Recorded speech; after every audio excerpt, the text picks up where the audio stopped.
I had a patient today, an elderly woman. She should be in her, she was 62. Yes.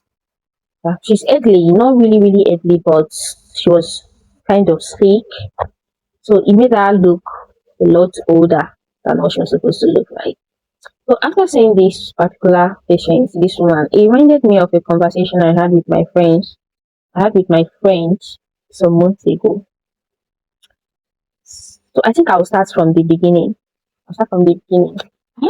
I had this conversation with my friend. We are talking about children and retirement plan.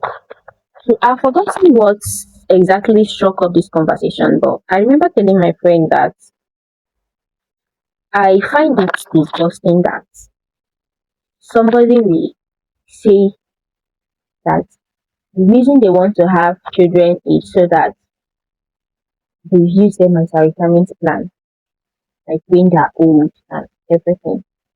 So I was telling my friend that first of all, I'm disgusted with this idea that people want to have children only because they want to use them as a retirement plan.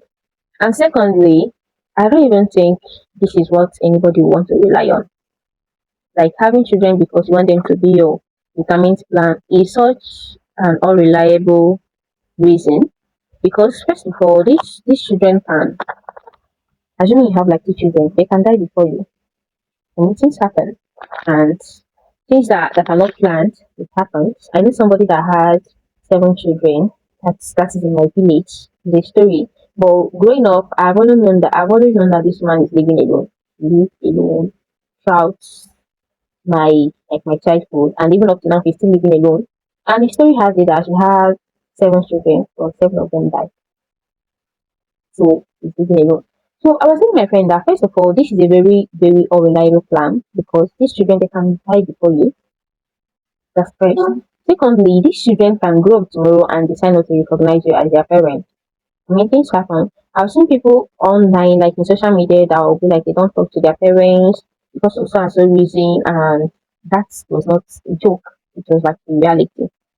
And thirdly, what if these children didn't want to be your retirement plan? Let's even assume that they're close to you, that are good children, but they just don't want to be anybody's retirement plan. So back to the patient I saw today. This woman was 60, in her early 60s, and she was very sick. She came to my department on a wheelchair, and beside the wheelchair, she had a walking stick. So she came with a walking stick to the hospital, and to facilitate movements and everything, the hospital had to put her in a wheelchair. And she came alone, accompanied by a total nurse that brought her for a skull X-ray. So I wanted to do the as I was about to do the X-ray, I realized that the woman made hair, like she had extensions, old extensions that have stayed like I don't know, but it's looking quite old to show that it has been there for some months. So I asked this woman, "Ma, you need to lose your braids. They are already old. Did you come with anybody, your child, any family member?"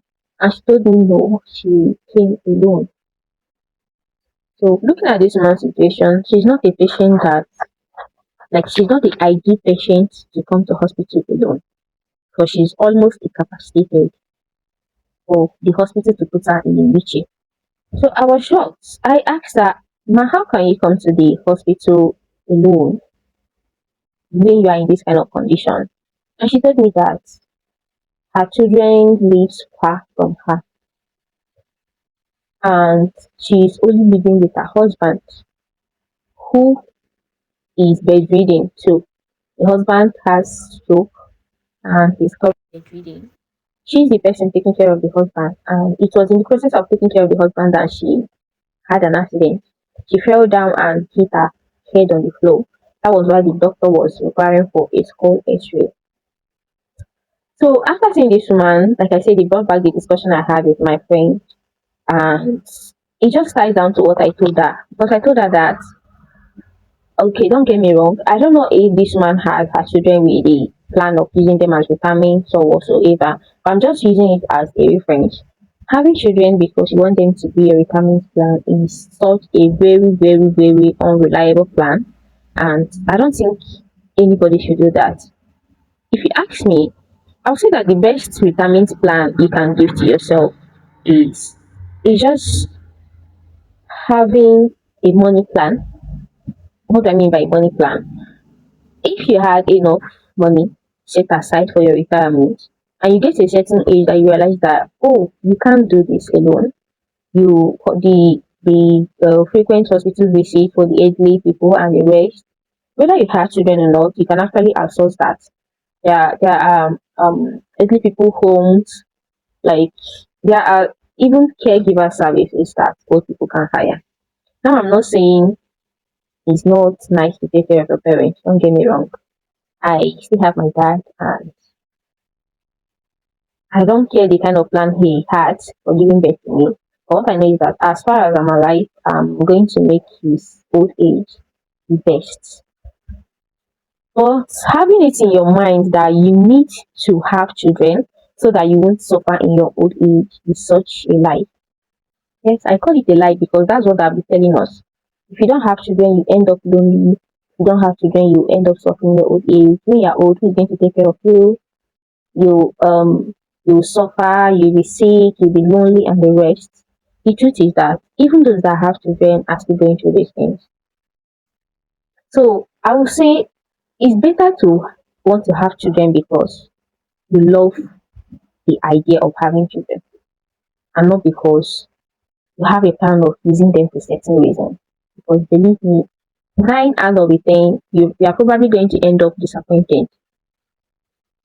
Yeah. So I'm just happy. I don't think this has any message or something, but I'm just saying my mind. You can say that I'm just thinking out loud. But then what do you think? What do you think about this topic? If somebody should raise this topic beside you, what are you going to say about it? Let me know in the comment section. Bye.